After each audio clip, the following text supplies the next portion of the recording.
What do you do if you belong to a political party that never fought for India's freedom against the British? You will fabricate a new history and a new set of dates so that the importance of August the 15th is downplayed.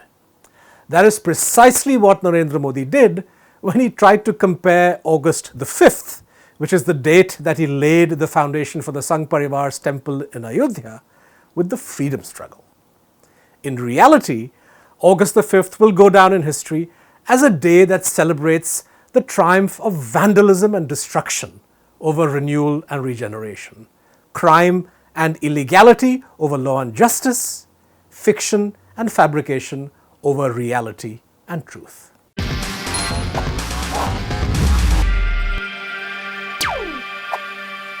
On the appointed day when India slept, the people of Kashmir awoke to curfew and unfreedom.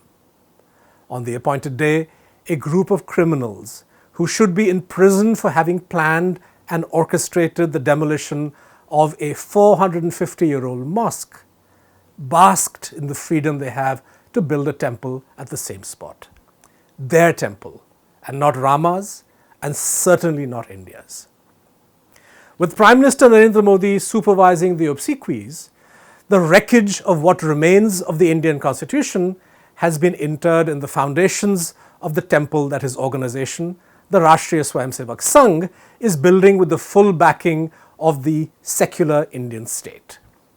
I say what remains of the Constitution because key sections of that document had already been waterboarded and drowned in the dark waters of Dal Lake, its pages torn and scattered in the days, weeks and months which followed the scrapping of Article 370 and 35A last August. Both these acts that August the 5th symbolizes help to define the new India that Modi is ushering in.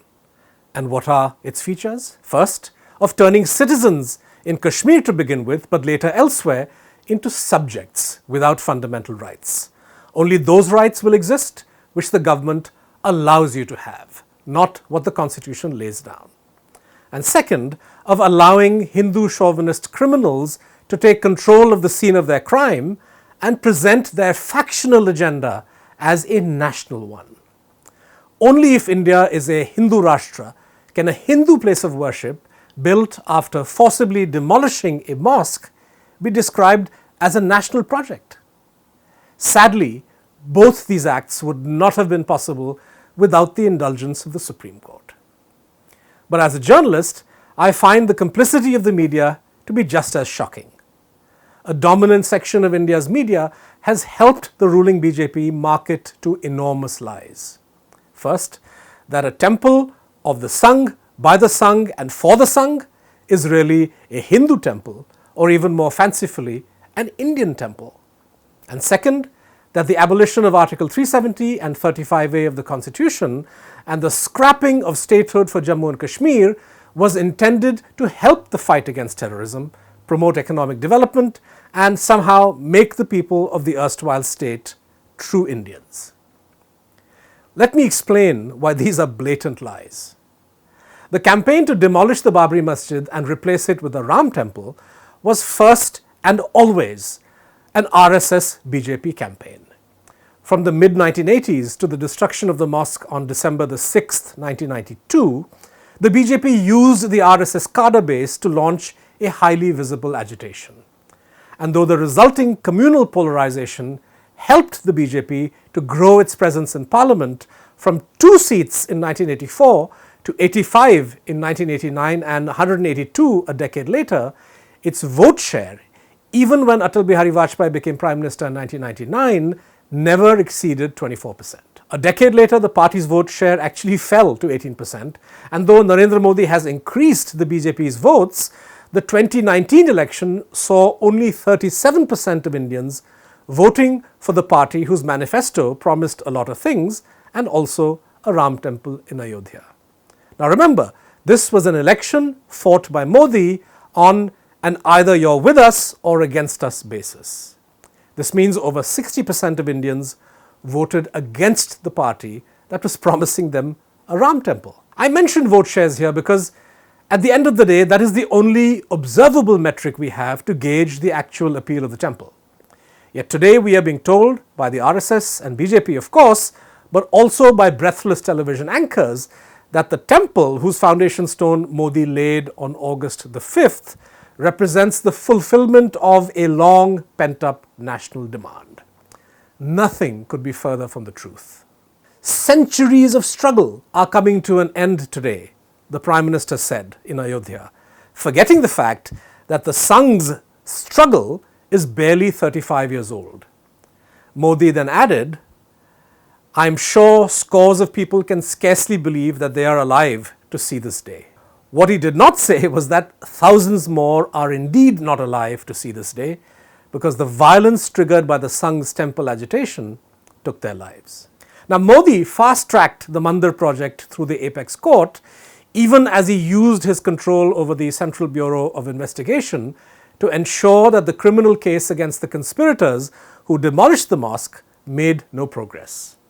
The Supreme Court's verdict last November was perverse. It accepted that the Muslims had been illegally and forcibly dispossessed of their mosque and that the 1992 demolition was a crime, and yet it allowed the site to be given to those who were still standing trial for that crime. What made this bizarre verdict possible was that very criminal act, without which the court would have had to order a historic mosque's demolition in order to allow the Sangh parivar to have its way. Now, I'd like to believe our lordships would have balked at delivering such an order. After the verdict, the government promptly announced the establishment of a trust to oversee the temple construction. However, the pretense of this being a non-partisan project came to an end quickly when Nritya Gopal Das and Champat Rai, key figures in the Sangh's temple agitation, who have actually been indicted by the CBI for demolishing the Babri Masjid and actually can still be imprisoned for the crime, emerged as president and secretary of the trust, respectively. So what do the 5th of August events in Ayodhya tell us? Narendra Modi and Yogi Adityanath have used the temple event and its surrounding media hype to force-fit the Republic of India into a Hindu mold that its constitution would never have allowed. The August the 5th ceremony is the clearest sign yet that the Hindu Rashtra project of the RSS is now in high gear and will gather even greater momentum in the months and years ahead. And the way the opposition was blindsided into parading themselves as Ram Bhakts tells us that the RSS will face little resistance from them. To be fair, Modi gave advance notice of this project during the 2019 Lok Sabha election when he attacked the voters of Wayanad in Kerala for belonging to a constituency where, as he put it, the minority is the majority, and when he ridiculed the notion that Hindus could be terrorists and handpicked Pragya Thakur as the BJP's candidate for Bhopal. His first major act in his second term as Prime Minister, apart from the triple talaq detour, was to take an axe to the constitutional arrangements with Jammu and Kashmir that had actually served the Indian state and its requirements perfectly well. 1 year on, it is clear that integration for the Kashmiris means being deprived of rights that the Constitution of India gives all citizens. Political leaders have been jailed and are not allowed to meet each other. Those politicians released from jail have had to sign a bond promising not to speak about the current situation. The government in Kashmir has created a media policy to penalize journalists who don't play ball with the establishment. High-speed internet is banned despite the Supreme Court saying access to the internet is essentially a fundamental right. This is a problem for the Kashmiris, of course, but even if you are not from Kashmir, this is your problem too. Since the courts seem to have lost interest in upholding the constitution, people in the rest of India will slowly find themselves getting integrated with the new reality that the Kashmiris have been dealing with, and they will find that their own freedoms and rights increasingly getting trampled underfoot. Given the current wave of right-wing populism, it has become something of a fashion to compare Modi with Donald Trump, Vladimir Putin, Bolsonaro and Erdogan of Turkey. But the strong man in whose disastrous footsteps Modi appears to be dragging India is Slobodan Milosevic. Younger readers will be forgiven for saying who? For his country, the former Yugoslavia, no longer exists. The United Nations' long-standing ambassador in India in the late 1990s was a Yugoslav diplomat named Fyodor Starcevic. He came to India as a citizen of Yugoslavia, but when he was leaving Delhi after retiring sometime around 2003, I remember him saying, somewhat tragically, "I don't know which country I'm going back to." Now, why did he say that? Because beginning in the early 1990s, Yugoslavia's leaders decided to turn their back on the idea of a state that belonged equally to all its citizens, regardless of religion, ethnicity, language, or script. So today, there are 7 separate countries or entities, if we include Kosovo, where there was once one.